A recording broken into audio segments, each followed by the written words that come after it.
नमस्कार, मैं हूं फैज आलम फैजी और न्यूज लाइन में आपका स्वागत है। डेविड हेडली ने गवाही दी है। डेविड हेडली 26/11 मुंबई हमले के मामले को लेकर के उसने अमेरिका से वीडियो कॉन्फ्रेंसिंग के जरिए गवाही दी है। डेविड हेडली ने वो राज उगले हैं जिसकी प्रतीक्षा की जा रही थी और इससे पाकिस्तान बेनकाब हुआ है और भारत का केस मजबूत हुआ है। भारत अब तैयारी में है कि डोजियर सौंपा जाए पुख्ता सबूत के साथ। हालांकि पाकिस्तान कार्रवाई करता है या नहीं, ये बड़ा अहम सवाल है, लेकिन डेविड हेडली ने सीधे हाफिज सईद का नाम लिया है, ज़कीर रहमान लखवी का नाम लिया है, आईएसआई के कई अफसरान का भी नाम लिया है डेविड हेडली ने। तो बड़ा सवाल ये पैदा होता है कि क्या पाकिस्तान उन लोगों पे के खिलाफ कार्रवाई करेगा जिसके बारे में सबूत पेश किए गए हैं। डेविड हेडली ने जिस तरह से कोर्ट में एक्सेप्ट किया है इस बात को लेकर के, इससे पाकिस्तान पूरी तरह बेनकाब हो गया। इसी पे हम चर्चा करेंगे कि आखिर वाकई पाकिस्तान जो कहता है वो करता क्यों नहीं है और जो पाकिस्तान दिखाता है वो जमीनी सतह पर दिखता क्यों नहीं है। बड़ा अहम सवाल है और इससे भी बड़ा अहम सवाल यह है कि 26/11 के दोषियों को सजा मिल पाएगी या नहीं। ये तमाम मुद्दे हैं जिस पे हम चर्चा करेंगे। हमारे साथ इस वक्त स्टूडियो में जो मेहमान हैं उनका हम परिचय करा दें, तारुफ करा दें। हमारे साथ हैं मुकेश जैन, ये अध्यक्ष हैं दारा सेना के अध्यक्ष हैं ये मुकेश जैन, आपका बहुत बहुत स्वागत है। और हमारे साथ हैं असगर खान, सीनियर एडवोकेट हैं ये, जो कानूनी दाव पेच है इस मामले को लेकर के इसके बारे में बताएंगे, वजाहत करेंगे। आपका भी बहुत बहुत स्वागत है। और आनंद साहू हैं हमारे साथ, जो बीजेपी के नेता हैं, जाहिर सी बात है उनसे सवाल जरूर किया जाएगा चूंकि सरकार उनकी ही है केंद्र में, तो क्या उम्मीदें लेकर के बीजेपी की जो केंद्र में सरकार है वो आगे चल रही है। इन सब मुद्दों पे हम चर्चा करेंगे और हमारी सहयोगी भी हमारे साथ हैं, वंदना चंदेल। आप सभी का बहुत बहुत स्वागत है। हम सीधे रुख करते हैं आनंद साहू की तरफ चलते हैं और आनंद साहू से पहली प्रतिक्रिया लेते हैं और जानने की कोशिश करते हैं कि आखिर जो डेविड हेडली ने बयान दिया है, जो पुख्ता सबूत मुहैया कराई है डेविड हेडली ने, उसके परिप्रेक्ष्य में भारत का कदम क्या होगा। चूंकि खबर यह भी आ रही, आनंद साहू जोड़ता चलूं मैं सवाल, कि भारत बातचीत के लिए भी इच्छुक है और दूसरी तरफ पाकिस्तान का यह चेहरा भी सामने है। आनंद साहू देखिए, ये तो इसका पहले तो आपको मालूम होगा कि ये जो डेविड हेडली है उसका नाम जो है जी दाऊद सैयद गिलानी जी, बिल्कुल दाऊद सैयद गिलानी जी, 2006 में नाम बदला था। 18 साल तक तो ये इधर ही पाकिस्तान में था। बाद में ये अपना बायोलॉजिकल मदर के साथ बातचीत करके, नहीं पैदाइश तो अमेरिका में ही, पैदा वही हुआ लेकिन पैदा अमेरिका में है जी। 1 साल 2 साल की आयु में ये आ गया था वापस जी। लेकिन रुख बताएं, इसके पिताजी डिप्लोमेट थे वहाँ जी। और ये इसका भाई भी, एक भाई जो है वो गिलानी जो थे प्राइम मिनिस्टर, उसके स्पोक्स पर्सन रहे। और आज भी उसका एक भाई वहाँ बेजिंग में, जो चीन में, वहां पर अभी 28 प्रेस रिपोर्टर है। नहीं ठीक है, ये तो मैं ये कह रहा हूँ कि ये लगातार जी ये कई बार पकड़ा गया और बहुत ही खूंखार आतंकवादी है। और इसीलिए देखिए अमेरिका में ने भी 35 साल का सजा उसको हुआ है जी। और इसने आज जो है जिस प्रकार का स्टेटमेंट दिया है जी, वो साफ करता है कि वो 1971 में जो लड़ाई हुई थी भारत और पाकिस्तान का, उसका वो एक मतलब वो जो है मन में वो हार गया था पाकिस्तान। उसने जो है मन ही मन एक अपने जो लाइक माइंडेड लोग थे कि इंडिया के खिलाफत जो लोग करते थे, एक तरह से नहीं हार गया था, मुकम्मल हार हुई थी, बुरी तरह से हार हुई थी बिल्कुल। तो उसका वो किसी तरह से कहीं ना कहीं वो एक कट्टरपंथी तत्व के रूप में एक अपने आप को उसने बड़ा किया और वो अपने लाइक माइंडेड लोगों को एक ऐसा सरीके बना लिया। और लास्ट में ये नहीं मैं अब कहाँ लेकर छोड़िए, उधर जाने की जरूरत है। मेरा जो सवाल था, एक तरफ भारत इच्छुक है से लाने के लिए प्रयास करना चाहिए और डोजियर देना चाहिए। डोजियर देने की तैयारी हो रही है, डोजियर देने की जी होने चाहिए। और दूसरा जी, पाकिस्तान के तमाम ISI जो इंटर सर्विस इंटेलिजेंस है, उनका इसमें पूर्ण रूप से संलग्नता है। ये साफ जाहिर कर रहा है कि पाकिस्तान पूरी तरह से घिर चुका है। और ये बात अब अमेरिका को मालूम हो चुका है कि अमेरिका को भी ये मालूम होगा कि किस तरह से पाकिस्तान के कारण इतना बड़ा आनंद साहू जो एक सीधा सा 26 सवाल, आनंद साहू जी, एक सीधा सा 11 जो सवाल, हुआ। एक मिनट रोकेंगे आपको। सीधा सा सवाल, एक तरफ डेविड हेडली का बयान जिससे पाकिस्तान बेनकाब हुआ, दूसरी तरफ खबरें ये हैं कि पाकिस्तान के साथ वार्ता भी करने जा रही है भारत सरकार। क्या वार्ता होगी? देखिए, सबसे पहला बात है कि वार्ता कभी भी किसी भी सूरत में खत्म नहीं होना चाहिए। अच्छा, मेरा ये मानना है, क्योंकि एक आतंकवादी पूरे दुनिया को एकदम से पलट नहीं सकता है। उसके कायरता जो है हमारे लोगों के जो, लेकिन किस आधार पे, किस बेस पे आप वार्ता करेंगे? सामने चेहरा देख रहे हैं ना पाकिस्तान का। उसने जो करना था उसने कर दिया। अब हमें अच्छा काम नहीं करना था, कर दिया, नहीं कर रहा है, लगातार जारी है। पठानकोट को आप देख लेना, अभी तो हाल ही का मामला है। पाकिस्तान जो है एम्बेसडर ऑफ द टेररिज्म, ये दुनिया लगभग उससे आप वार्ता करेंगे। अब वार्ता इसीलिए करना है कि अगर ये नहीं करती है कार्रवाई पाकिस्तान, तो उसको टेररिस्ट राष्ट्र के रूप में उसको घोषणा करना पड़ेगा। वो तो वार्ता के लिए कह रही है पाकिस्तान सरकार। इसके लिए वो अभी पाकिस्तान पहली बार ये भी कह रही है कि भारत हमें मदद करे, हम लोग जो है चलिए आएंगे आपके पास। अब ये पाकिस्तान भी मान रहा है बख्श जवाब नहीं मिल पा रहा है हमारे आपसे। पास कोई रास्ता नहीं है, हमें भारत मदद करे। ये पहली बार पाकिस्तान के पार्लियामेंट में भी ये बात माना गया है। लेकिन भारत का जमीन पे क्या होता ताकत है, ये बड़ा अहम सवाल है ना। आनंद साहू जी तो मान लीजिए, आज मुकेश जी एक चीज मान लीजिए कि कभी भी, अभी एक बहुत अच्छा हमारे रक्षा मंत्री कह रहे थे कि कभी भी शेर के बच्चे का जो है कभी हलाल नहीं होता है, बकरे के बच्चे का हलाल होता है। अब भारत बकरा नहीं बनने वाला। अब पता नहीं अब भारत जमीन पे क्या दिख रहा है मुकेश जन। अब भारत के ये कहने से नहीं होगा, करने से होगा। मेरे आनंद साहू कहने से नहीं, करने से होगा। मुकेश जन आप क्या, मेरे मित्र आनंद साहू जी सामने है, लगातार पाकिस्तान का जो बदनुमा चेहरा है वो भी सामने है। लगातार भारत की सरजमीन के अंदर उधर से आतंकवादी हमले हो रहे हैं, और आपने देखा कि डेविड हेडली ने एक्सेप्ट किया है, नाम लिया हाफिज सईद का, ज़कीरुर रहमान लखवी का, लेकिन पाकिस्तान कार्रवाई नहीं कर रहा। फिर भी ये कह रहे हैं वार्ता होनी चाहिए। नहीं, सवाल इस बात का है जी जब इनसे मुकेश जैन से लेते हैं। मेरे मित्र आनंद साहू जी ने सही कहा है कि शेर का शिकार नहीं होता, बकरे का शिकार होता है। पर आज की तारीख में शेर कौन है, बकरा कौन है, ये इनको गलतफहमी है। शेर है अमेरिका, जिसका एक नागरिक डेविड हेडली हिंदुस्तान पर हमला करने के लिए, हिंदुस्तान पर आतंकवाद में झोंकने के लिए, अमेरिका का एक नागरिक जिसकी मां क्रिश्चियन है, वो लगातार 7 बार भारत आता है और 8वीं बार ये हमला कराने में सफल हो जाता है। तो मैं तो समझता हूँ कि ये सब पाकिस्तानी है, आप कह रहे हैं अमेरिका। नहीं, आप आनंद साहू, वो अमेरिकन सिटीजनशिप है। अमेरिकन सिटीजनशिप कैसे नहीं होगा? कमाल करते हैं, कमाल करते हैं आनंद साहू, कैसे नहीं होगा? अरे आप एक बार बताइए, कैसे होगा? तो अमेरिका आतंकवाद का पोषक है, उसके खिलाफ नहीं बोलेंगे। पिताजी जो इनको सिखाया गया है कि इस्लाम के खिलाफ बोलना। बॉबी जिंदल क्या है आनंद साहू, जरा बताया बॉबी जिंदल क्या है? नाम सुना है बॉबी जिंदल का? क्या है ये? पिताजी डिप्लोमेट। आप बताइए बॉबी जिंदल क्या है आनंद साहू? बॉबी जिंदल क्या, आप बताइए जरा। और भी बहुत सारे नाम हम लेंगे आपके सामने। मेरा टाइम है, क्या बोल रहे हैं लगातार, मेरी बात को मत काटिए। ये पाकिस्तान मुझे नहीं बोलने दीजिए। आप कितनी बड़ी बीजेपी है, वो अपना पक्ष ज्यादा रखती रहती है।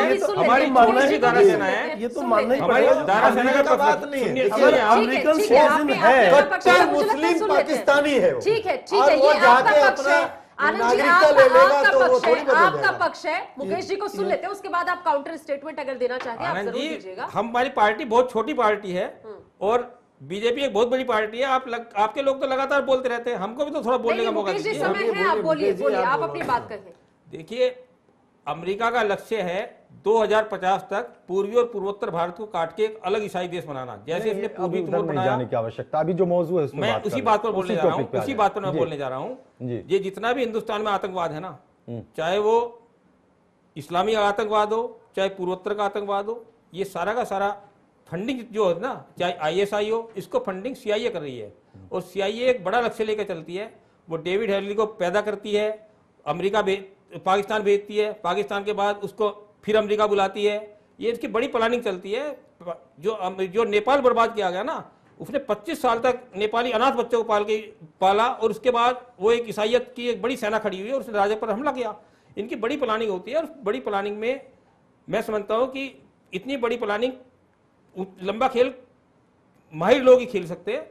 और सबसे बड़ी बात यह है कि डेविड हेडली लेकिन आज अमेरिका ने तो पाकिस्तान के अमेरिका की आज एक अदालत ने अंदर सजा में ही है। सुनाई है, 35 साल की सजा सुनाई है। 35 साल की सजा सुनाई है। जी। ये तो वो तो जो उसने उसको पकड़ा ना, पुरेलिया में एक हथियार गिराया था उसने, पीटर ब्लीच को, उसको कह रहे थे कि हिंदुस्तान की जेल तो सड़ी हुई जेल है। वो एक हथियार गिराता है, ब्रिटेन का नागरिक था, उसको छुड़ा कर ले गए जबरदस्ती कि हम इसको अपनी ब्रिटेन की जेल में रखेंगे। लेकिन मुकेश जैन, लेकिन जैसा कि आनंद साहू कह रहे हैं, मैंने आपसे भी यही सवाल किया था। हाँ, और उसके बाद फिर हम आगे बढ़ेंगे कि एक तरफ पाकिस्तान का ये चेहरा और दूसरी तरफ शांति वार्ता, दोनों को आप कैसे देखते हैं? देखिए, पाकिस्तान के साथ बातचीत होनी चाहिए और हमें लड़ाई झगड़े से दूर रहना चाहिए।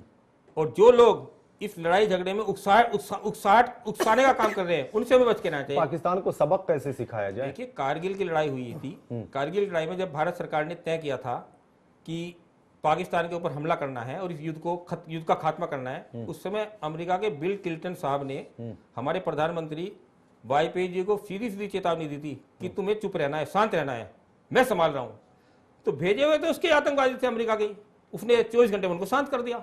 तो ये इस सब आतंकवाद की फंडिंग शुरुआत सब अमेरिका से हो रही है। पाकिस्तान तो एक मोहरा है, चेहरा है, वो दिखाया जा रहा है, किंतु वास्तविकता एक अमेरिका का नागरिक इस तरह हिंदुस्तान पर हमले की कोशिश कर रहा है, उसको भारत सरकार को ना सौंप के वो कहता है 35 साल की सजा दी गई है। पाकिस्तान का भी है, दोनों जगह का है वो नागरिक। नहीं, अमेरिका का भी है, अमेरिका में जन्म हुआ, अमेरिका के नागरिक है। लेकिन ये नहीं कह सकते कि अमेरिका का नहीं है, वो अमेरिका का भी है, अमेरिका का ही है। वो अमेरिका में रहते हुए उसने सारी कार्रवाई भी की है, ये भी कह सकते हैं। अमेरिका में रहते हुए उसने सारी कार्रवाई की है उसके पिता और भी अमेरिकी सरकार पाकिस्तानी की हैं। जिम्मेदारी बैठती है, और वो यहीं पाकिस्तान पढ़ाई की जिम्मेदारी मतलब बैठती है। कुल मिला के यह है कि वार्ता होनी चाहिए। 18 असगर खान, साल इसके कानूनी दाव पेच को अगर समझने की कोशिश की जाए, जो ये प्रक्रिया चल रही है, वीडियो कॉन्फ्रेंसिंग के जरिए उसने अपना बयान दर्ज करवाया, हालांकि वादा खिलाफ उसने कहा है कि उसे माफ कर दिया जाए, सरकारी गवाह बनना। तो क्या इस सूरत में अगर वाकई भारत से कोई इस तरह का एग्रीमेंट हुआ हो या इस तरह की कोई बात हुई होगी डेविड हेडली की, जैसा कि ये हमारे यहाँ जो वकील हैं वो राम जेठमलानी के बेटा महेश जेठमलानी उनका केस लड़ रहे हैं, तो क्या वाकई अगर भारत इसे माफ कर दे, डेविड हेडली सरकारी गवाह बन के गवाही देता रहे, तो अमेरिका में जो इसे सजा दी गई है, मुंबई हमले के संदर्भ में सजा दी गई है डेविड हेडली को, तो वहां भी इसके सजा को माइनस में लाया जा सकता है या ये सजा जो मिली है वो सजा रहेगी? हालांकि ये अमेरिका कानून है, लेकिन भारत के परिप्रेक्ष्य में समझने की कोशिश की जाए तो कैसे समझेंगे? देखिए, पहली बात तो मैं यहाँ से शुरू करूँ कि जैसे अभी मुकेश साहब फरमा रहे थे, मैं इनकी बहुत सारी बातों से सहमत भी करता हूँ कि अमेरिका का भी अपना एक अलग रोल है। हम हिंदुस्तानी ज़बान में अगर समझें तो किसी इलाके का अगर SHO चाहे तो उसके इलाके में पत्ता भी हिले तो उससे पूछ कर हिलेगा। वही रोल अमेरिका का है इस वक्त पूरी दुनिया के ऊपर। वो सब कुछ करते हैं और कुछ कराते हैं, कुछ इशारे करते हैं, कहीं मदद कर देते हैं। और हेडली को ठीक है, उसने तालीम हासिल की पाकिस्तान आकर भी और रहा भी, लेकिन उसकी जो सिटीजनशिप है और उसकी जो जन्मभूमि है वो अमेरिका ही है, और उसके बाद आखिर भी वही है, अमेरिका ही है। मैं अगर यहाँ से, मैं या मेरे बच्चे या कोई अगर अमेरिका पढ़ने जाएं और फिर वापस आ जाएं तो हम हमेशा से इंडियन हैं, थे और रहेंगे हमेशा। तो इसको कहना गलत है कि साहब, लेकिन ये कि और उसके अलावा भी उनके ऊपर नज़र रखना बेहद ज़रूरी है। सवाल अगर वीडियो कॉन्फ्रेंसिंग का है तो कानून में उसकी इजाज़त है और एडमिसिबल है, लेकिन ये कि इसमें बहुत सारी और चीज़ें भी हैं कि ट्रस्टवर्दी होना चाहिए दोनों स्टेट। अब इन्होंने अभी तक जो इतना हार्डन क्रिमिनल है जिसको टेररिस्ट के नाम से हम बार बार पुकार रहे हैं, उसके लिए इन्होंने क्या काबिशें और कोशिशें की, ये अभी तक कुछ भी सामने नहीं आया।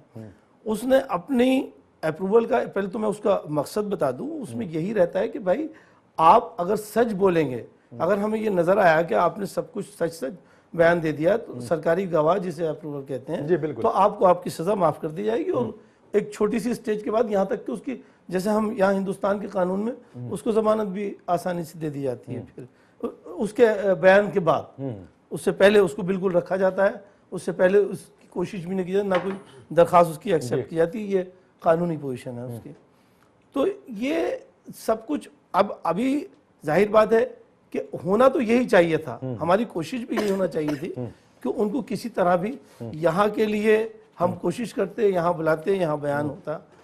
अब उसमें वो वहां पे किन हालात में, किन सरकमस्टांस में दे रहा है, ऐसा नहीं है कि अप्रूवल ने अपना बयान दिया और उसके बाद जो विपक्ष के जो दूसरे जो डिफेंस के वकील साहब हैं अब वो खामोश हो जाएंगे और कोई सवाल नहीं। क्रॉस एग्जामिनेशन उनका भी होगा, सवाल उनसे भी किए जाएंगे। अच्छा। कोई अगर अप्रूवल होगा, ऐसा नहीं है कि उसको उसका चीफ कराने के बाद उसको छोड़ दिया जाता है कि साहब आपने जो कह दिया, आपने सच बोला, अब आप जाइए, आपकी सजा भी माफ और सब कुछ खत्म। अच्छा। ऐसा नहीं है, उसको भी क्रॉस किया जाएगा। तो अब उन हालात में वो किन हालात में वहां बयान दे रहे हैं, किन हालात में उनको कैसे कैसे उनसे यहाँ से क्रॉस किया जाएगा, बल्कि उसमें और ज्यादा मुश्किलें पेश आएंगी। अभी तो ये उनका बयान हुआ है। तो इन सब चीजों को मद्देनजर रखते हुए फेयर ट्रायल के लिए यही मुनासिब था कि उनको यहाँ लाया जाता। इसमें कहीं ना कहीं थोड़ी बहुत तानाशाही भी नजर आती है, दादागिरी भी नजर आती है कि साहब वो अमेरिका की उन्होंने 35 साल की, अब जैसे आपने अभी फरमाया फैजी साहब, उन्होंने तो सजा दे दी, उन्होंने 35 साल की सजा दे दी। यहाँ से चार्ल्स शोभराज को सजा हुई, उसके बाद उनको बाहर बुलाया जा रहा था और वहां हालात ये थे कि उनको फांसी दे दी जाती। वो जो कैपिटल पनिशमेंट था वो उनको दे दिया जाता, इसलिए उसने जेल ब्रेक की और वो यहां से जेल ब्रेक करके भाग गया तिहाड़ जेल से। और अपने आप ऐसा आपको लगा भी होगा कि जैसे वो अपने आप ही गोवा में पकड़ा गया। क्यों? ताकि वो बाहर नहीं जाना चाहता था, उसे मालूम था कि वहां जाके उसका पनिशमेंट कैपिटल पनिशमेंट होगा। ये सारी चीजें यहाँ तो मतलब कुल मिला के हमारी कमजोरी है कहीं ना कहीं। 35 साल की सजा बहुत अच्छी बात है कि 35 साल जिंदा तो रहेगा, जेल में रहेगा, सारी फैसिलिटीज वहां मिलती रहेंगी। पता नहीं उनका इनका क्या तालमेल है, कौन कराने वाला था, ये सारी चीजें अभी कहीं क्लियर नहीं है कि कौन कौन लोग उसको वहां पे मदद करेंगे। उसके अगर एक इंसान मौत से बेहतर यह है कि अपनी जिंदगी गुजारता रहे, मरना कोई नहीं चाहता आसानी से। आनंद साहब, तो इन सब चीजों को मद्देनजर रखते हुए फेयर ट्रायल के लिए तो यही बेहतर था कि उनको लेकर यहाँ आया जाता। हमारी गवर्नमेंट का एक बहुत बड़ा फेल्योर है कि वो इन किसी मामलात में कदम ही नहीं उठाते। पाकिस्तान से आप बात करते हैं, पाकिस्तान नहीं, आप सुनिए, आप पाकिस्तान से बात करने की बात करते हैं, पाकिस्तान से बात तो करिए, कोई सख्त बात तो कहिए। आपने अभी तक कोई सख्त बात भी नहीं कही है। आप बात करने की बात करते हैं, आप वहां अपना प्लेन उतार देते हैं, आप वहां जाके उनसे बातें करते हैं, दूसरे मुल्कों में भी उनके वजीर आजम से बातें करते हैं। किस लिए बातें करते हैं? या तो कोई सख्त बात तो कहिए कि अगर ऐसा नहीं हुआ तो इसका नतीजा ये होगा। उसके खौफनाक नतीजे उनको नजर आना चाहिए। लिस्ट ऑफ टेररिस्ट उनके डोजियर दिए गए हैं। और सुनिए दूसरा बात, देखिए बहुत सारे, सबसे बड़ी बात क्या है, देखिए सुनिए, होता क्या है कि बहुत सारे नहीं, अब क्या आप शायद भूलते जा रहे हैं। नहीं, मैं भूलता नहीं जा रहा हूँ। मैं अगर ऐसे भूल जाऊं तो मेरी वकालत की दुकान बंद हो जाएगी। मैं इतनी आसानी से भूलता नहीं, मैं अब से 10-15-20 साल की बात बता सकता हूँ। देखिए, पहला तो ये लश्कर तोयबा से लेकर के ये अलकायदा तक से ये इसका जुड़ाव रहा और ये तमाम चीजों में ये सारा सबूत जो है मिल चुका है। अब भारत में जो मुंबई घटना हमारी ये समझ में नहीं आता, किन एविडेंस की बात करते हैं भाई, वो कौन से एविडेंस है? हमें हमारी नजर में भी कहीं कोई सामने नहीं है। आपके पास इतने आप एक आधार लगा दीजिए भारत सरकार पे कि आपने क्या क्या 5 स्टार जेल में क्यों रखा हुआ है इसको? अमेरिका को मुझे दिया जाए, उन्हें बुलाए, आप उनको पनिश करें। यहाँ पूरा ऐसा थोड़ी है कि लिफलेट बना के पूरा देश में बंटवाया जाए कि क्या कार्रवाई, ऑलरेडी कार्रवाई हुई है। लेकिन भारत सरकार पहली बार समझना है, आम आदमी की भाषा में सुन लीजिए। नहीं, सुनिए, मेरा जो आपसे सवाल है आप वो सुन लीजिए। मुंबई में हमला हुआ, हमारे लोग मारे गए, हमारे मुल्क में नुकसान हुआ, हमने उस शख्स की पड़ताल भी कर ली, हमें समझ भी आ गया आरोपी कौन है, सजा उसे अमेरिका देता है। अमेरिका ने वो 35 साल की सजा निर्धारित की, इस वक्त वो शख्स अमेरिका के पास है। पहली प्रेफरेंस हम भारत सरकार से या कोई भी आम आदमी, हिंदुस्तानी नागरिक क्या उम्मीद करेगा? वो ये चाहेगा कि जब घटना हमारे यहाँ हुई, झेला हमने है, तो वो आरोपी हमारे पास होना चाहिए। ट्रायल भी हम करें, क्या कर रहे हैं, मैं उसे नहीं डिनाई कर रही। मैं ये कह रही हूँ कि जो प्रेशर क्रिएट करने की बात अक्सर आप पाकिस्तान के बारे में भी करते हैं, बट एक्चुअल में वो प्रेशर दिखता नहीं। अमेरिका बड़ी पावर है, इससे कोई संकोच नहीं कर सकता, कोई गुरेज नहीं होगा ये कहने में। तो लेकिन क्या हम आपसे ये कह रहे हैं कि क्या भारत उसके आगे कुछ कमजोर पड़ जाता है? क्योंकि आप वहां डायरेक्ट प्रेशर नहीं क्रिएट कर पाते। सुन लीजिए, अभी तक भारत हो सकता है कमजोर पड़ा होगा जब तक ये हमारे नरेंद्र मोदी जी नहीं आए। अब इनके आने के बाद क्या हो गया कि पूरे 160 देशों में कम से कम 125 देश ऐसे हो गए हैं जो आतंकवादी से निपटना चाहते हैं, टेररिज्म से निपटना चाहते हैं। और दूसरा उसका सबसे बड़ा कारण क्या है? आज चाहे वो गल्फ कंट्रीज को ले लीजिए, चाहे और कोई कंट्रीज को ले लीजिए, चाहे यूरोपियन कंट्रीज को ले लीजिए, हर एक आदमी देख रहा है कि आतंकवादी एक होता है और हथियार बेचने वाले जो है वो बहुत बड़ा नेटवर्क होता है। सुन लीजिए, कौन हथियार बेचने वाले हैं? कौन हथियार बेचने वाले हैं? तो ये बात को उजागर हमारे सरकार ने, हमारी माननीय प्रधानमंत्री नरेंद्र मोदी जी ने किया कि देखिए आतंकवाद, गुड आतंकवाद एंड बैड आतंकवाद कैन नॉट बी देयर। और ये एक मिनट सुन लीजिए ना आप, देखिए एक बार यूएन में सीधा क्या कहा उन्होंने, कहा कि देखिए आतंकवादी के बारे में आप, टेररिज्म के बारे में आप परिभाषा नहीं बता पाए, क्या कार्रवाई कर रहे हैं आप? मैं ये कह रहा हूँ कि भारत इतना सबल हो गया है कि आज अमेरिका हो चाहे वो कोई देश हो, क्या आप डेविड के प्रत्यर्पण की बात करेंगे? आंख मिला के बात करें, डेफिनेटली ऑलरेडी कर रहे हैं, करेंगे क्या, ऑलरेडी कर रहे हैं, बात चल रही है। अगर इसका शुरू से कोशिश की होती तो ये वीडियो कॉन्फ्रेंसिंग नहीं होती, वो यहाँ आकर उनका बयान होता, फेयर ट्रायल होता। I am not ready to accept the trial as a fair trial. Anand ji एक और बात बताएं, अगर ये हादसा अमेरिका में होता, उसमें भारतीय मूल का कोई शख्स पकड़ा जाता या किसी भी देश का, अमेरिका उसे आप उसे पकड़ कर ले आते और आप सजा देते और आप अमेरिकी सरकार को कहते हैं कि देखो हमने इसे सजा दे दी उस मामले में। हमारे लिए ओसामा बिन लादेन ये है, डेविड सैयद गिलानी, ये इसका नाम हेडली पेडली जो हो गया है, लेकिन असली में ये दाऊद सैयद गिलानी है और इसको हम लोग छोड़ने वाले नहीं है। असल में दुनिया का कोई जेल में रहे, फैजी साहब, भारत का फैजी साहब क्या है, सुनिए,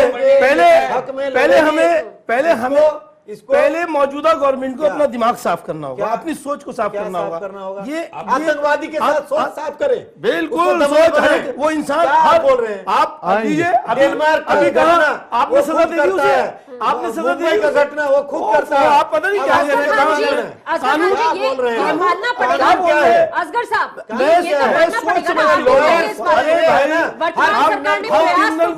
सजा भी हो जाए, सजा भी लॉयर को फीस मिलेगा, आप लड़ाई करेगा। आज की तारीख आतंकवादियों को छुड़ाइए, आतंकवादियों को जल से निकालिए। आज की तारीख में आप सिर्फ कह सकते हैं आपको अवार्ड मिलेगा इसी काम के लिए। अवार्ड आतंकवादी आप लोग किसी रोकना चाहेंगे तो हमें ब्रेक पे जाना पड़ेगा। सबसे बड़ी बात है असगर खान नजरिया कर रहे हैं आप, जी आप जो आतंकवादी का कौन जा रहा है, जब आप घर जा रहे हैं उनके, क्यों आप घर जा रहे हैं, आप घर रुकना पड़ेगा, ब्रेक पे जाना पड़ेगा। आप किस लिए घर जा रहे हैं? आप अगर जब तक नहीं जा रहे तो आप क्यों नहीं करते? बात कर रहे हैं, कह रहे आप क्यों जा रहे हैं? ये गलत है, रोकेंगे, ब्रेक पे जाना पड़ेगा। चलिए ठीक है, अपना खुद नहीं करते, चलिए ठीक है, दुनिया ये भाई मौलाना कोई सरकार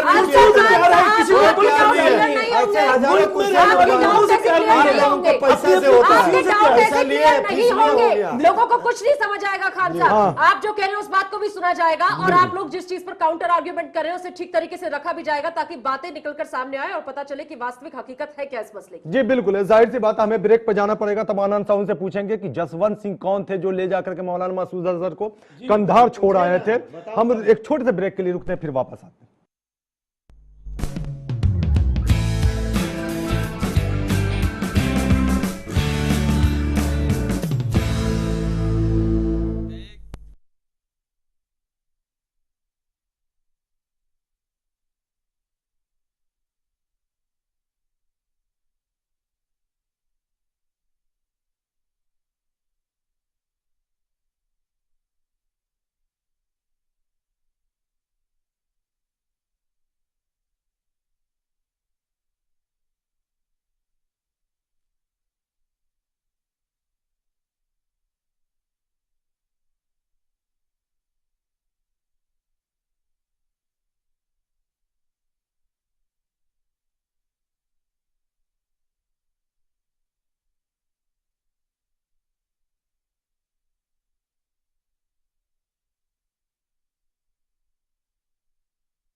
ब्रेक के बाद एक बार फिर आपका स्वागत है। तो हम मुंबई हमले के मास्टरमाइंड के बारे में बात कर रहे हैं और मुंबई हमले में शामिल दोषियों के बारे में बात कर रहे हैं और खास करके डेविड हेडली के बारे में बात कर रहे हैं, जो वीडियो कॉन्फ्रेंसिंग के जरिए उसने विशेष अदालत के सामने पेश होकर के गवाही दी है, जिसमें उसने ज़कीउर रहमान लखवी का नाम लिया है और हाफिज सईद का नाम लिया है। इसके अलावा ISI के कई बड़े अफसरान का भी नाम लिया है। पाकिस्तान बिल्कुल बेनकाब होता नजर आ रहा है इस मामले को लेकर के और भारत सरकार ने ठोस कदम उठाने की वकालत शुरू कर दिया और कहा है कि डोजियर पेश किया जाएगा, नए सबूतों के साथ ये पेश किया जाएगा। देखने वाली बात ये होती है कि क्या कुछ पाकिस्तान की तरफ से कदम उठाया जाता है और भारत किस तरह से प्रेशर बिल्डअप करता है पाकिस्तान पर। ये तमाम चीजें हैं, लेकिन कई ऐसे सवालात हैं जिसका जवाब अभी तलाशा जाना बाकी है। उज्ज्वल निकम जो सरकारी वकील है, उनका कहना है कि डेविड हेडली आगे भी कई अहम राज उगलेगा।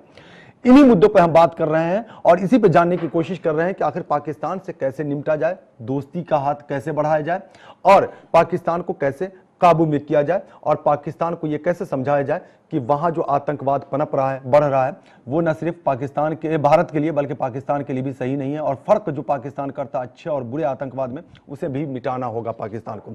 हमारे साथ जो मेहमान हैं उनसे हम ब्रेक पर जाने से पहले चर्चा कर रहे थे, आतंकवाद के ही मुद्दे पर यह चर्चा हो रही थी। हम मुकेश जैन के पास आएंगे, लेकिन उससे पहले आनंद साहू से एक सवाल हम कर लें, जो अभी उससे पहले गर्मा गर्म बहस हो रही थी। आनंद साहू, अभी आप ब्रेक पर जाने से पहले आप कह रहे थे कि वकीलों का ये काम होता है कि वो पैसे ले लेते हैं और वो अपनी वकालत चमकाते हैं, लेकिन सच ये है कि सरकार की भी कुछ जिम्मेदारियां होती है। शायद इसी जिम्मेदारियां को निभाते वक्त कुछ गलतियां हो गई थी NDA 1 सरकार के जमाने में, जब आपने मौलाना मसूद अजहर के साथ 3 आतंकवादियों को छोड़ा था कंधार जाकर के और आपके विदेश मंत्री वहां गए थे। क्या कहेंगे?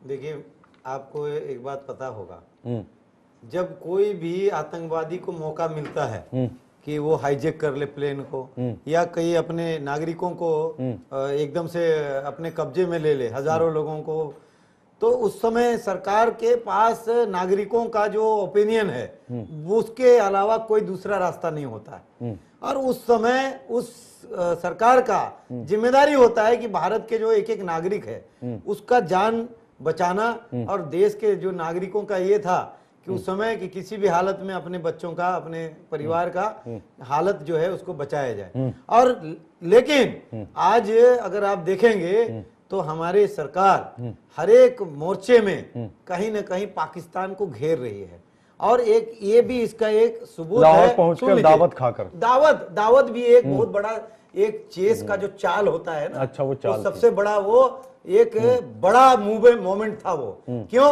क्योंकि एक बार अगर भारत के प्राइम मिनिस्टर चले गए वहां और ये कह दिए कि भाई अब तो कम से कम आप सुधार लो अपना रवैया, अब दुनिया को ये लगा कि भारत तो अपने तरफ से पूरी ताकत लगा के कब रवैया सुधरेगा, ये बड़ा अहम सवाल है। मुकेश जैन कहीं सुधरने का नाम नहीं ले रहा, कोई एक्शन नहीं है। कैसे सुधारेंगे, ये तो बड़ा अहम सवाल है। मसूद अजहर आतंकवादियों के खिलाफ कोई कार्रवाई नहीं कर रही है, तो ये सारे बात मुकेश जैन काफी देर से खामोश है। और मुझे लगता है ये बहुत बड़ी कामयाबी है। फैजी साहब, एक जरा सा मैं एक चीज मुकेश जैन आएंगे आप, एक बात मैं अर्ज कर दूं कि देखिए, आदमी को अगर ऊपर को मुंह करके थूकेगा तो उसके अपने गुरेबान में आके गिरता है। आदमी को अपनी तरफ देख लेना चाहिए। जब इशारे से एक उंगली किसी की तरफ करता है तो बाकी 4 उंगलियां उसकी अपनी तरफ होती हैं। पहले तो मैं अपने प्रोफेशन के बारे में बता दूं कि ये सबसे ज्यादा नोबेल प्रोफेशन है। आनंद भाई की मैं बड़ी इज्जत करता हूं। आनंद भाई का नहीं, पूरी बात सुनिए। आनंद भाई का वास्ता अभी वकीलों से नहीं पड़ा होगा, कहीं दलालों से पड़ा होगा जो पैसे की बात करते हैं। वकील कभी पैसे की बात नहीं करते। हम इस मुल्क के रहने वाले हैं, इस मुल्क से प्यार करते हैं, इसकी सरोजमीन से हमें अपने अजदाद अबाब की खुशबू आती है। नहीं, मैं बिल्कुल नहीं वैसे नहीं कह रहा हूँ। मैं तो कह रहा हूँ कि भाई मैं हिफाजत करना, जैसे मुल्क की हिफाजत करना मेरा जिम्मा है, मेरे प्रोफेशन की हिफाजत करना भी मेरा जिम्मा है। लिहाजा ये देखिए, एक चीज और भी है कि हमें कम से कम, मैं इस बात की तरफ इशारा कर रहा हूं कि भाई सारी चीजों कह रहे हैं। आपने बड़ा अच्छा सवाल उठाया कि आप जाके हाथ में हाथ दे आए। उस वक्त तो वाकई बहुत अच्छी बात है कि बहुत सारे लोग, एक इंसान की भी जिंदगी बहुत कीमती है।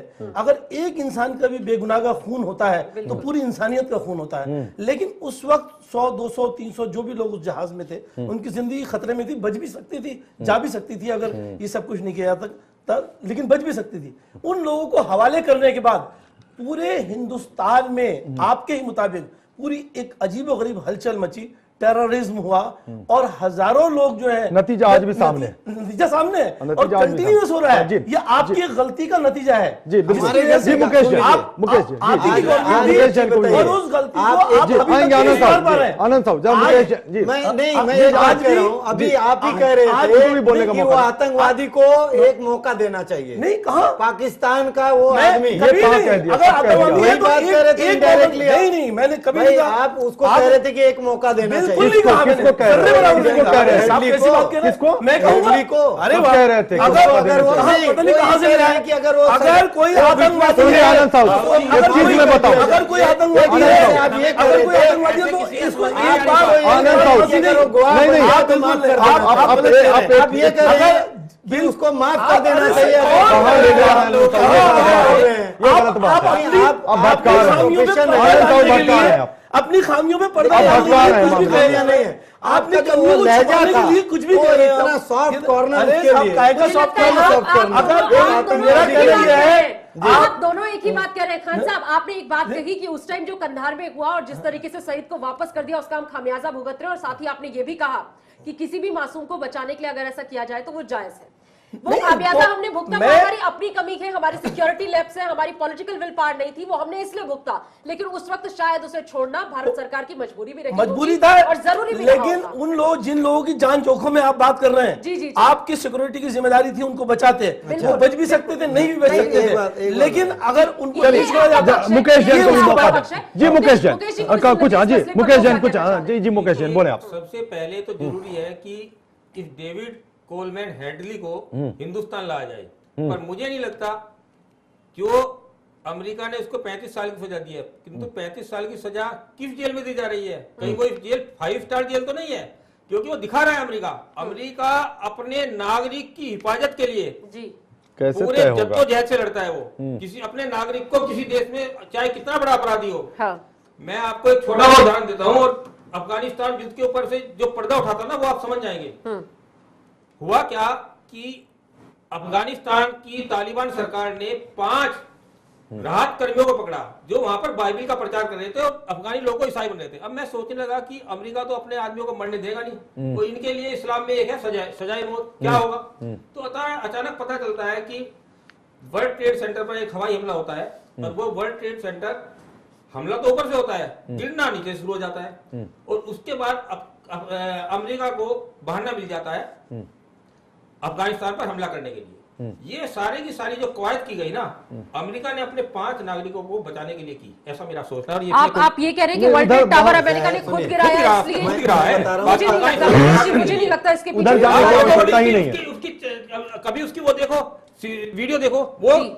हमला ऊपर से होता है और बिल्डिंग नीचे नहीं तो से किसी नीचे भी हो जाती है। बिल्डिंग के किसी भी ऊंची इमारत के गिरने का आधार ही ये आतंकवादी है। कभी भी वो हमला ऐसे ही करेगा ना, गिरेगी। 9:05 मिनट कर पहले रहे। हमला नहीं करेगा, जी। वो 9:15 मिनट के बाद हमला करेगा जब ज्यादा से ज्यादा लोग ये मरे। कैसे आप तय करेंगे? नहीं नहीं ये मैं एक बात ये देखिए, कहाँ से कहाँ ले जा रहे डेविड हैं? हेडली को यदि भारत सरकार यहाँ पर ले आए और उसको सजाए मौत दे, तब तो समझ में आता है कि हाँ, ये डेविड आप- हेडली ये उसकी कभी जिंदगी भारत को नहीं आएगा। बचाने के लिए वो अमेरिका के मुकेश का 5 कहना स्टार- यही है अमेरिका के उसकी 5 जिंदगी को स्टार बचाने के होटल लिए में 35 साल की 35 साल की सजा दे दी बिल्कुल बिल्कुल और ये बात उसको हो फांसी सकती से है। बचाने के लिए ये मुनासिब हो एक- सकता है, ये मुनासिब हो सकता है। ये वही है कि कोई अमेरिका किसी दर्द को अमेरिका मिटाने से बड़े दर्द को लड़ना मिटाने इतना के लिए मुश्किल कुछ नहीं है। दूसरा दर्द इन्होंने दे दिया तो है। बीजेपी ने एक बात तय कर रखी है। आतंकवाद के बारे आनंद जी में मुझे आप बोलने जी, दीजिए, जी। मेरी बात पूरी नहीं हुई, मैंने आपको हाँ, अच्छी कहिए, तरह सुना है। कहिए कहिए कहिए। बीजेपी या जितने भी हमारी राष्ट्रवादी सरकार है उन्होंने एक ही चीज पकड़ी है, इस्लामी आतंकवाद। जो इस देश में आतंकवाद चल रहा है अमेरिका का, चाहे वो झारखंड का आतंकवाद हो, झारखंड के रहने वाले हैं, रांची में रहने वाले हैं, 5 महिलाओं को डायन के नाम पर जो शिव पूजा कर रही थी एक ईसाई गांव में, रांची से 30 किलोमीटर दिन, अभी पिछले साल ही शिवरात्रि के दिन जिंदा जला दिया जाता है डायन के नाम पर। ये ये चुप सब रहते घटनाएं हैं आज से नहीं हो रहा है, बहुत क्योंकि सालों ये से सब चल रहा है, ये लेकिन सब लेकिन तो हो ही रहा है। लेकिन ये सब- मुकेश जैन आप एक दारा रात सेना से भी घटित जुड़े बात हुए का बोलने हैं। का हक बैठता है, 5 जी। महिलाओं को जिंदा जला जी दिया है। मुकेश जैन, लेकिन आप दारा सेना से भी जुड़े हुए हैं, हिंदू दारा सेना से जुड़े हुए हैं। आपकी तरफ से जो वो जो हादसा हुआ था ओडिशा में, नाम मुझे मालूम नहीं, शायद आपको मालूम होगा। ग्राम स्टैंप वाला था। हाँ हाँ, हाँ जिंदा स्टैंप जला वाली था बात। उसको। तो क्या वो जायज थी? अगर सवालात हो तो ग्राम बहुत सारे स्टैंप, सवालात हो मैं जाएंगे। दारा सिंह के साथ उड़ीसा की उसी जेल में 2 महीने रहा हूं। दारा भाई ने मुझे बताया कि पुरलिया में ग्राम स्टैंप वो शैतान था जिसने पुरलिया में हथियार गिरवाए आपको थे। किसने ये अख्तियार दे दिया किसी की पुरलिया जान में लेने हथियार, आप बताओ ना, हथियार उठाने वाले कहाँ हैं? नहीं। हथियार गिराने वाला ठीक है, लेकिन पकड़े गए आप पुरलिया से, बहुत सारी बातें निकल करके सामने आ हथियार रही हैं।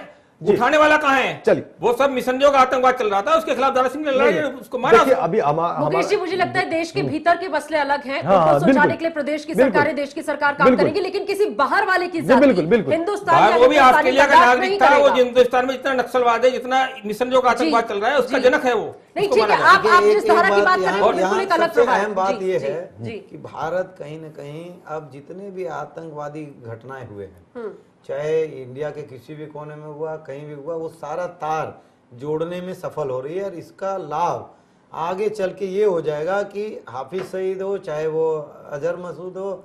अच्छा, एक बात आनंद साहू बताइए। जी जी, नहीं, आप ही बोलेंगे, आप ही बोलेंगे, आप ही बोलेंगे। नहीं, आप ही बोलेंगे। ये सुनिए, मैं सीधी सी बात। हाँ, नहीं, आप ही बोलेंगे, आप ही बोलेंगे। जमीन पे अभी जब से आपकी सरकार आई, क्या बोलेंगे? नहीं, आप बोले नहीं करो तो बीच में मैं सवाल मैं क्या बोल रहा हूँ आप सुने नहीं, आप ही बोलेंगे। आप कह रहे हैं कि एक मिनट, मैं क्या बोल रहा हूँ?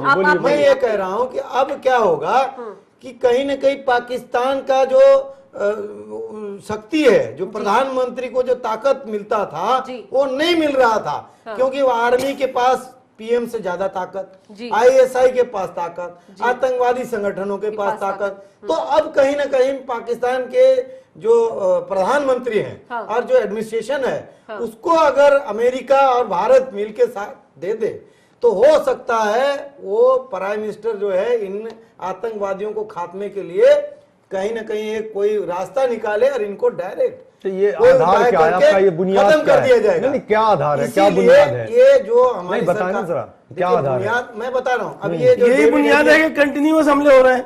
बम्बे हुआ, क्या आधार है? पंजाब हुआ, अभी पठानकोट, अमेरिका के पास भी एविडेंस साक्षात मिल गया ना। जी, डेविड हेडली जो आप जो सैयद गिलानी है, दाऊद सैयद गिलानी, वो उसको अब मिल गया, उसके हाथ में है, रंगे हाथ पकड़ा गया। वो खुद कह रहा है कि भाई वो सब जो है ये आज थोड़ी पकड़ा गया। आईएसआई भी तो अमेरिका के अंडर में है, सीआईए के अंडर में आईएसआई भी, उसको तो पाकिस्तान ही पकड़ के देते थे। जब साक्ष्य देते थे, डोजियर देते थे, अमेरिका को डाउट होता था कि भाई पता नहीं सही है कि गलत। अब मतलब अमेरिका के सहारे आप आगे बढ़ना चाह रहे हैं। अमेरिका के बीजेपी को किसी बात से कोई मतलब नहीं है, साबित हो गया हर प्रकार से।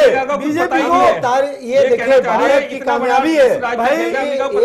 ये इसी तो मैं दिमाग की सफाई की बात करता हूँ बार बार। दिमाग की सफाई साहब जी, बीजेपी को इस बात से कोई मतलब नहीं है क्या? कि साहब डेविड हेडली को एक्सपोज करो एज ए दाऊद के साहब ये शख्स था, इस्लामिक जो टेररिज्म शो करो, ये सब कुछ बताओ। अगर सुनिए, नहीं सुनिए, एक बात सुनिए, अरे बात सुन लिया आप, पहले बात मैं पूरे हिंदुस्तान में पिताजी का नाम है जी, बिल्कुल। आप जब बात बोल देने से नहीं बोला जाएगा। नाम सैयद सलीम गिलानी का बेटा है। अरे आप क्या बोलेंगे? वो आपको क्यों तकलीफ हो रहा है? मुझे आपको तो हम गले लगाते हैं, आपके घर में आपको सवैया कहते हैं, आपके घर में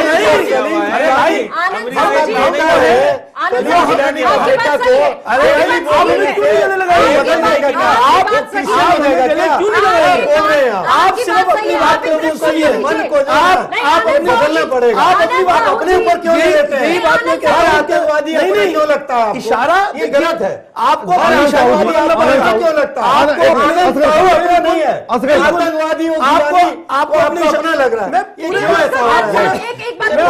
समाज की बात कर रहे हैं आप, अपने इशारों पर हिस्सा हो रहेगा तो साहब सुनिए, आप नहीं तो हम नहीं, कोई भी आतंकवादी हम उसके लिए मानेंगे। आनंद साहब बोलते ना, आनंद साहब क्यों बोल रहे हैं? नहीं बिल्कुल नहीं, नाम है अपनी बात की नहीं।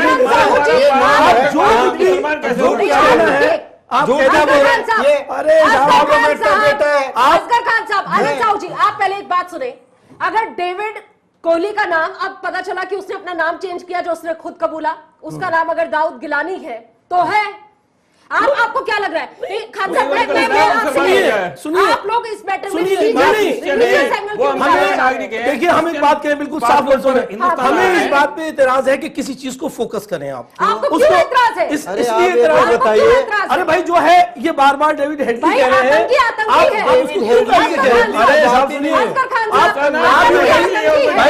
आप इशारा किस तरफ करना चाहते हैं? आप बताइए, आप किस तरफ इशारा करना चाहते हैं? आप क्या कहना चाहते हैं? आप सुनिए, आप अपने कारनामे देखिए।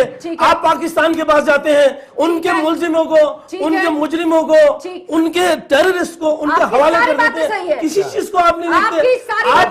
फिर भी आपको क्यों दिक्कत है? अरे भाई आपको दिक्कत इस बात के लिए है? मुझे दिक्कत इस बात की है कि आप पॉइंट आउट गलत करते हैं। सैयद बिल्कुल नहीं, का बेटा है और डिप्लोमेट था। अरे अमेरिका में जाके वो डिप्लोमेट था, तो आपको अपने जहन को साफ करना पड़ेगा। अमेरिका से डर लगता है, अमेरिका की बात नहीं कर रहे। अमेरिका के नाम पे, उसमें दिक्कत क्या है? अमेरिका के नाम पे हालत खराब होती है। हालत खराब अमेरिका के नाम पे नागरिक लाकर आप दोनों मुझे एक बात बताएं, क्या मतलब? आप दुनिया जानती है कि अमेरिका वर्ल्ड पावर है। भारत अगर अपनी तरफ से प्रेशर नहीं बनाएगा पाकिस्तान पर या कुछ पर युद्ध कोई बनाइए प्रेशर। हम तो बार बार कह रहे हैं हम आपसे अब ये करना चाह रहे हैं। नहीं, असगर खान साहब, प्रेशर बनाने के लिए प्रेशर नहीं बनाने। आप सुन तो लीजिए, आप सुन लीजिए, मुकेश जी आप भी सुन लीजिए, आप भी सुन लीजिए। अगर डेविड कोलमैन हेडली को इस तरीके से वीडियो कॉन्फ्रेंसिंग में नहीं लाया जाता, उसके नाम के बारे में, उसके मुल्क के बारे में, उसके बैकग्राउंड के बारे में पता नहीं चलता, इत्तेफाक से उसका नाम गिलानी है। मुझे नहीं लगता किसी भी देश के किसी भी मुस्लिम को इस पर कोई आपत्ति होगी। हम उसे हिंदू और मुस्लिम की तरह नहीं देखते, हम उसे आतंकी की तरह। अरे साहब सुनिए, आपको यही बोल रहा है। आप सुनिए, नहीं सुनिए, आप क्या होता है? आप ये कह रहे हैं कि आपकी पार्टी या आपकी सरकार उसके नाम को लेकर मैं पार्टी से नहीं, बिल्कुल मैं इंडिविजुअल इनकी भी बात कर रहा हूँ, आनंद साहब की भी कर रहा हूँ। अभी इतनी बार बात हो रही है, ये डेविड अटैक कर रहे हैं मुझे। अरे साहब सुनिए, मुझे मैं एक चीज चाहता हूँ आपको, लेकिन मैं एक चीज चाहता हूँ कि कम से कम इस बात को बिल्कुल नहीं, इस बात को नहीं, इस बात को खत्म करिए। अरे साहब इस बात को खत्म करिए कि आप गलत इशारे करते हैं। गलत क्या इशारा करिए? अरे मैं हम खुद भाई देखो, आप पढ़े लिखे हैं। अरे साहब मुझे मालूम है, आप पढ़ चुका हूँ। ये मेरे आपको तकलीफ नहीं हो रहा है। आनंद साहब आप मुद्दे से भटक रहे हैं। उसका नाम क्या है इसमें हमारी कोई दिलचस्पी नहीं है। मैं जायज बात कर रहा हूँ। ठीक है, आपकी बात जायज है, आप सुनिए, लेकिन उसका नाम टेररिस्ट का ना कोई नाम होता है, ना कोई ईमान होता है, ना कोई धर्म होता है, ना कोई मजहब होता है। आपको क्यों दिक्कत हो रहा है? लेकिन आपको दिक्कत है, मुझे नहीं, आपको दिक्कत है, आपको दिक्कत है। आप पॉइंट आउट करना है उस तरह। अरे भाई सुनिए, नाम आप दोनों उनको सुने, आनंद आप डेलिबरेटली आप ये नहीं बताइए आप दोनों को सुने। पाकिस्तान का बाप का बेटा है या नहीं? आप मुकेश जी बोले, मुकेश जी को बोले आप ये बताइए, पाकिस्तान का बेटा है? अरे साहब पूरी दुनिया वो अमेरिका का बेटा है, अमेरिका का बेटा। आनंद आप जन्म अमेरिका का बेटा होगा। आप डर क्यों नहीं बात करते हैं? अमेरिका का आप मोहब्बत करते हैं। अरे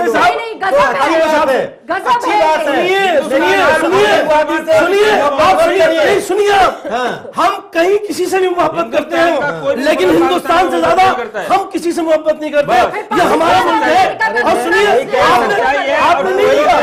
अरे आपने अच्छी बात है हमारे आतंकवादी से। अच्छा एक मिनट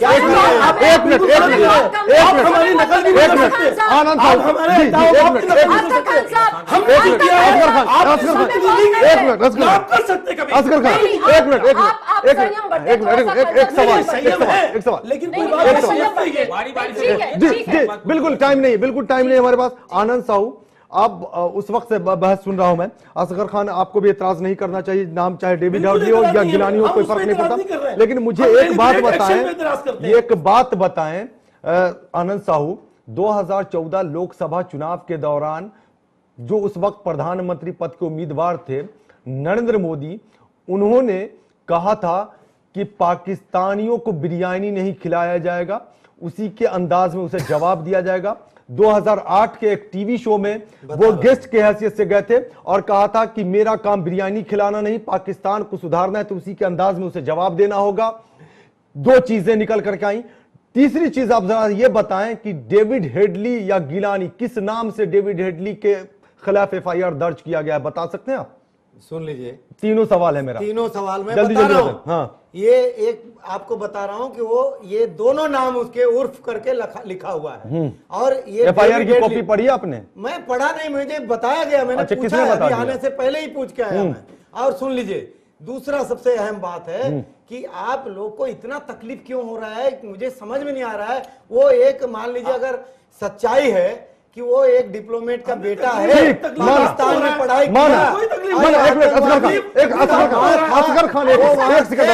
लेकिन एक बात सुन लीजिए, मेरे को एक बात कहना है कि आज भारत ही है जिसने अमेरिका हो, चाहे रसिया हो, चाहे इंग्लैंड हो, चाहे वो गल्फ कंट्रीज हो, चाहे दुनिया के और कोई अफगानिस्तान हो, जहां इतना आतंकवादी है, सब लोगों से दोस्ती करके पाकिस्तान को सबक सिखाने के लिए बता दिया कि अब सुधर जाओ। प्लेन से लाहौर पहुंच गए, इसीलिए प्लेन से लाहौर पहुंच गए।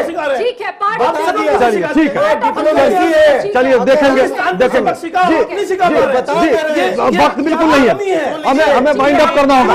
वक्त नहीं है, वक्त नहीं, मुकेश वक्त नहीं है, वक्त नहीं है,